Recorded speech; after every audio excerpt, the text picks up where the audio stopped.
What's up, y'all? It's your boy Lil Click. Welcome back to the channel. So today I am back with the Keurig Classic. I have a few updates on it. The first thing is, Alexa, turn on the coffee maker.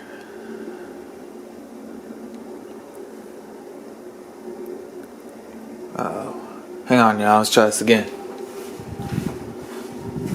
Alexa, turn on the coffee maker.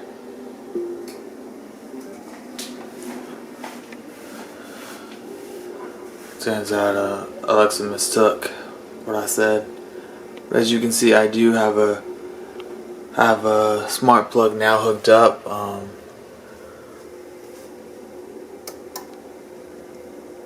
some reason it's not heating up. Interesting. Then I have a smart plug hooked up to the coffee maker. I will go ahead and turn it off so that way I don't waste energy in the coffee maker. Alexa, coffee maker off. This is just a cheap little smart plug that I purchased from Amazon for $7. I tried this one that I got at Target, but I would not recommend it for the fact that you have to download an app in order to pair it to your Alexa, and then you also need, it has its very own hub that you need as well. So I pretty much wasted money buying this. It's cheaper just to get a cheap little one like these. But I'm not too upset about that because I used cash and I prefer to use cash for stuff like this because obviously whether you use a cash or debit card, once that money is gone, it's gone. But I'd rather lose cash than my debit card because obviously it's a lot harder to get money in your bank account back than with cash. But anyway, I would not recommend buying this one. It's a Philips Hue, like I said. You have to buy another thing in order to use this device. Would not recommend it. It's cheaper to get one of these. But back to the Keurig. So I'm starting to have that problem again that I mentioned of it shutting off when I was making coffee. Now it does it just randomly, like not all the time. But even though it does that, I still don't change. I'm not changing a thing about what I said about this being a good coffee maker because most people would think, I've had this thing for about 2 years, so most people would think it should last longer than that. I do use this quite often to make coffee, so I feel like maybe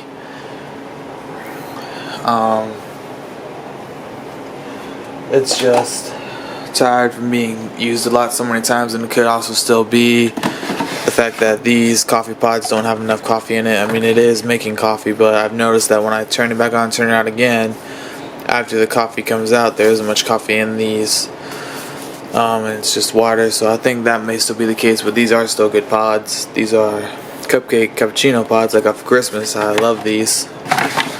But anyway, I still don't change how I feel about this, because even if it is still going to do that, if that's not the case, I'm not going to buy a new one because it still works, it still makes coffee, so there's no use to throw it away. You know, that's a small price to pay, because like I said, I've been using it a lot, so that's probably one of the issues since I did descale it the other week.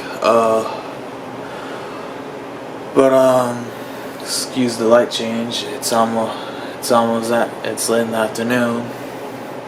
That's what happens in the wintertime here in North Carolina. But back to this, you know, it's not really worth throwing this away and spending money on a whole new one.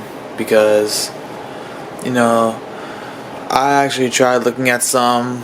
I wanted one that would still kind of stay on when you unplug it, so that way I could use it with the smart plug, and I couldn't really find one and figure out if that's what that one would do. It was kind of like if you guys have heard the old folk tale about the king who was scammed by these two tailors who thought they were making him an invisible suit, but it was actually nothing, and just the king and him being king butt naked. That's kind of how I felt with this, you know. So I'm sorry, not with this one. I was looking at the coffee maker, so I decided, you know what, I'm not gonna waste my money just because it's doing that. You know, at least it's still working, it's not messing up. I'm just gonna keep this for now, because obviously I can't give it. My only other option would be to give it to a thrift shop, since I don't want to throw it away when it still works, because I don't want to do that, because it might do that to someone who buys it, and they might not be too happy about that. I mean, I'm sure they expect that since it's coming from a thrift shop, but still. But like I said, I'm still gonna keep this until it dies and just what I do, guys, if you come across that problem, I'll just turn it back on and then keep brewing, and then once I see it comes to a certain length in the cup, I'll just turn it off. I'll just shut it off. I will be doing a tutorial, just a little tutorial on how you can make this into a smart coffee maker, which is obviously by using a smart plug. But yeah, I just thought I'd give everyone a bit of an update, and I hope you guys enjoyed. Don't forget to like, comment, subscribe, and I will see y'all in the next video. Bye, guys.